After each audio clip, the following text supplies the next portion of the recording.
पर आप लोग पहुंचे हैं, क्या किस तरह का विरोध था, क्या विरोध था, थोड़ा उसके बारे में बताइए। बात ऐसी है कि वंदनीय हिंदू हृदय सम्राट शिवसेना प्रमुख बाळासाहेब ठाकरे ने जिन्हें जो शिवसेना निर्माण की वो भूमिपुत्रों की भी की।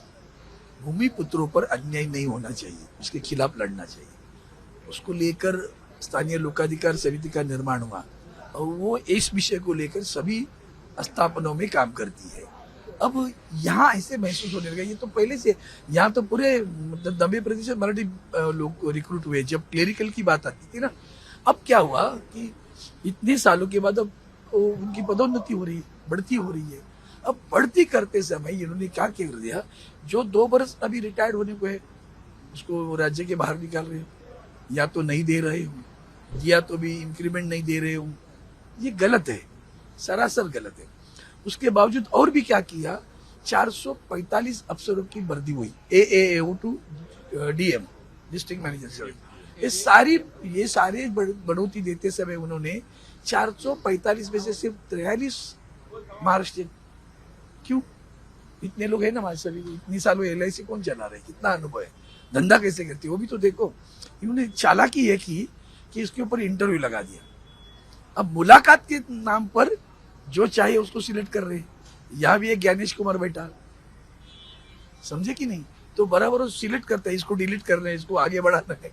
तो वो हुआ, इसके खिलाफ में आज लड़ाई, यहाँ जो संघर्ष हुआ, प्रदर्शनी की है हमने। अब प्रदर्शनी के बाद में हम सोच रहे कि समझदारी से काम लो, कोई बड़ी बात तो नहीं है। हमने विरोध नहीं किया है, हमने कहा कि भाई ये नहीं होगा, नई कोई नीति अपनाते हो तो यूनियन से साथ बात करनी चाहिए थी ना, कि भैया पहले तो क्या था, ज्येष्ठता के अनुसार उसको पदोन्नति मिलती थी।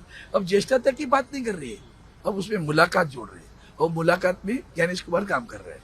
तो ये काम जिसके खिलाफ अब उसके लिए आज प्रदर्शनी हुई है। और भी है, ठीक है, अधिकारी वो जो चेयरमैन चाहिए थे वो नहीं थे, दूसरे अधिकारी मिले वो अच्छे लगे। उन्होंने कहा, मैं बोला ये छोटी बातों के लिए झगड़ा कर रहे लगाते हो, क्या बात है। अभी तीसरी बात है, त्रिभाषा सूत्र है हर राज्य में, तो यहाँ भी होना चाहिए ना। आप परिपत्रक निकालते हो, कहीं भी मराठी भाषा नहीं, हिंदी और अंग्रेजी में चलेगा, मराठी कौन लिखेगा। तो वो भी एक मांग हो रही है। तो पदोन्नति की बात है, वो मांग है। ऐसे जो भाषा के अनुसार आप उसको जो उनके ऊपर अन्याय कर रहे हो वो गलत है, उसके खिलाफ आज लड़ो, हो जाएगा ऐसा लगता है। जो अधिकारी से मिले, क्योंकि ये जो अपना एडमिनिस्ट्रेटिव काम है, प्रशासकीय जो जवाब, वो जिम्मेदारी की जो अधिकारी वो आज हाजिर नहीं थे। दूसरे भी MD थे, लेकिन उनके पास ये जिम्मेदारी नहीं है। उन्होंने सुन लिया, बोला हम बताएंगे, करा के लेंगे। हम सोचते प्यार से हो जाएगा, नहीं हुआ तो हमने बाला साहब ने बताया, नमस्कार से काम करो, नमस्कार नहीं हुआ तो चमत्कार करो। किस तरह का चमत्कार देख सकते तो बाद में देखेंगे, जब वक्त आएगा तब बताएंगे। शिवसेना का चमत्कार में जो रिजल्ट आए हैं, निकाल आए हैं, क्या कहेंगे उसके बारे में। भैया देखो, जो जीता वो सिकंदर है ना, अभिनंदन तो करता हूँ, लेकिन सही में नैतिकता से जीता है, कानूनन जीते हैं। सब गुलामों की सेवा ली ना। पहला गुलाम ज्ञानेश कुमार, दूसरा गुलाम ईडी। IPAC के डायरेक्टर को क्यों पकड़ा, चंदेल को ईडी ने पकड़ा था ना, तो छोड़ा क्यों? क्या इल्जाम लगाया? इल्जाम कुछ भी नहीं लगाया, फिर क्यों रखा था?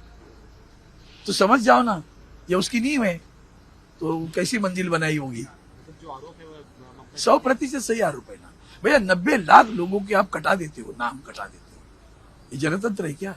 मुझे समझ में नहीं था। जुडिशियरी भी वो कहती है, चलो इस बार नहीं मिला मतदान का अधिकार तो छोड़ो, अगली बार मतदान करो। अरे संविधान ने दिया ना हमें अधिकार, वो छीनने का अधिकार आपको किसने दिया? वो भी छीन लिया ना, तो भी छीन लिया कि नहीं? आप हाँ बोलो तो भी पता चलेगा, चैनल वाले सही बोलते कि नहीं वो भी तो पता चलने दो। साथ ही राहुल गांधी कह रहे हैं कि जो लोकतंत्र है या युग है, उसकी शुरुआत है। हम तो कभी से कह रहे हैं, जब लोकसभा के चुनाव, हम और संजय पाटिल जी यहाँ सांसद है, ये भी मेरे साथ में, हम लोगों की संविधान लेके घूमते थे, संविधान बचाओ। अब तो हमला हुआ उधर।